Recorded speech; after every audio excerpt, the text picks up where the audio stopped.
Hello and welcome to another Beach But Equine video. Today we're going to be talking about how to mount our horse safely. So I have Cleo tacked up here for me, and I've got my mounting block right here. So my mounting block is just a sturdy wooden horse that I use. You can use a plastic stool as long as it's not going to break, or a wooden block. Just make sure it's sturdy and it's not going to move, and that your horse is used to it. So you may have to do some desensitization first, walking them up to the mounting block, getting them used to it, having them take a sniff. So Cleo's a little bit distracted because there's some work going on at the road, so I'm going to do my best to get her to demonstrate as best as I possibly can. So if we had a green horse, I will show you how we would bring them up to the mounting block to introduce them. You always want to make sure we're getting on from their left side. This is just to create like a sense of consistency between different horses, but it's also important that you teach your horse to be able to be mounted from both sides. In case you're ever in an emergency, you need to for some reason get on from the opposite side and you injure your leg while you're out on a trail ride, something like that. It's important to know that they're comfortable with that happening on both sides, and it's also just good to develop a balanced horse. I often actually switch up which side I get on, because when you're constantly getting on from the same side, that causes a little bit extra stress onto their back, and which can cause some issues. So I kind of try and even it out just to help prevent them from getting sore on one side.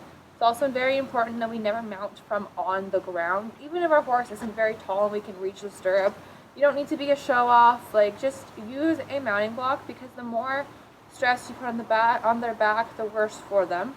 Also, when we do this, we're going to be causing our stirrups to stretch out, which isn't going to be good for the leather, and it also isn't going to be good for us when we're riding, because it's going to cause some unbalanced movement in between us and as well as the horse.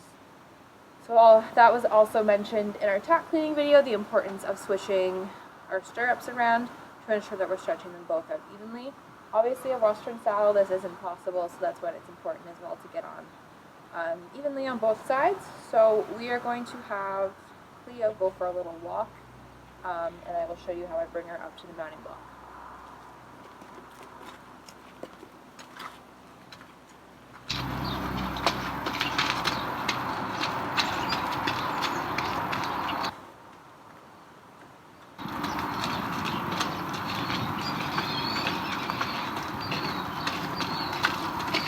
So I'm just walking her straight towards the mounting block.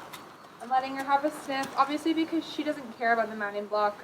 She's not doing a very good example of showing this. If a horse was new to this and a little bit afraid, we'd have them sniff it. They'd probably be a little bit scared. So we, as the leader, whenever we're working with a horse, we are their leader.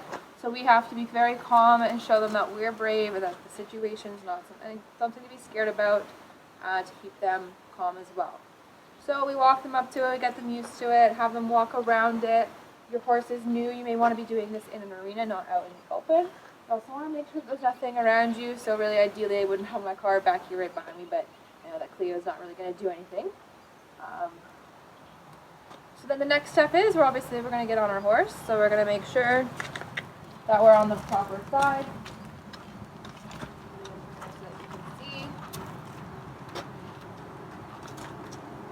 So I've got the mounting block on the left side. I'm going to bring it over closer to her. Don't waste your time trying to make your horse stand perfectly straight next to your mounting block. Move it closer to them. Put it exactly where you want it. Get them in this sort of general area, but don't force them to stand perfectly the way you want next to them. They can't do that. They've got 4 legs. They're not as nimble as us. So move it closer to them. You don't want it right underneath them. You don't want it too far away that you're going to have to be reaching. You want it so that it's just right next to your horse, that she's not going to step on it or underneath it when she goes to move forward. Getting impatient, ready to go. All the trucks back there, keeping her occupied. So we don't want it underneath her or too far away, because we don't want to have to be reaching. We want to make sure our stirrups are set to the length we want. We want to make sure our girth is tight enough, so we're going to give this a little tighten here. So we're checking the tightness of our girth. We want to check them at the sternum, not up here at the side. We want to check them down here at their chest, at the sternum, right in between their legs. Because if we check at the side, it's going to be done up too tightly. So we've got that tight. Stirrups are where we want them to go. So next we're going to take the reins, put them over their head. Make sure they're standing nice and still. Again, if your horse is new to this, you may have to have someone help you on the ground, or you can use an arena wall to press them up against to stop them from moving around as you're getting them started and teaching them this. But Cleo's been doing this for long enough, so she should know how to stand perfectly still. So we've got the reins over their head. Next, we're going to step up onto the mounting block. Wait for the scary truck to go by. I'm going to grab both reins into one hand, the hand closest to her ears. And since I'm getting onto a Western saddle, I usually just place that same hand onto the horn. And I place my other hand onto the back. I'm going to bring my left foot up and put it into the left stirrup. Next, I don't like to grab onto the saddle for this part because then it risks moving it and hurting the back. So next I kind of grab onto the mane and I give myself a push with this leg that's still on a mounting block, and I swing this leg over the back of the saddle, and then I'll get that foot situated in the stirrup.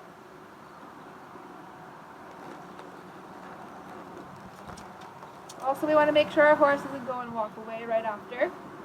Cleo is just a little antsy to get going, and there's a lot of stuff going on outside here today. So then normally I would walk straight away and I wouldn't turn her because then I risk knocking the mounting block over, but I'm trying to stay in the camera frame. So as soon as I got on, I put this foot into the stirrup so that I'm ready to go. I kept my hands on the reins at all times, and I also made sure that they were at a good length. So at this length here. Not super tight that I'm yanking on her mouth and applying pressure and then pushing her backwards, but also not super loose that if she goes to walk forward, I can't do anything effective with my reins. So we want to make sure they're at a length gathered where we can stop them if we need to, if they go to walk off when we get on. And now we're going to dismount, so I'm just going to resituate her.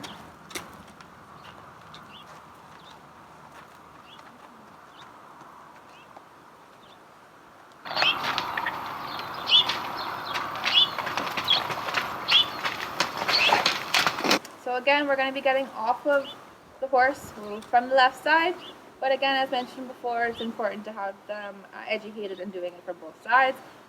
The same thing, I'm going to keep these reins at the length that I want. I'm going to take both feet out of the stirrups. I know in Western they allow you to keep the foot in the stirrup. I prefer not to, just because you can still be possibly dragged at the horse spooks as you're getting off. So it's just safer to take both feet out of the stirrups. You're then going to lean forward over the front of their neck and swing your right leg over the back of the saddle. You're then going to be on their neck. You don't want to hang here like I am. You just want to make this a quick, swift movement.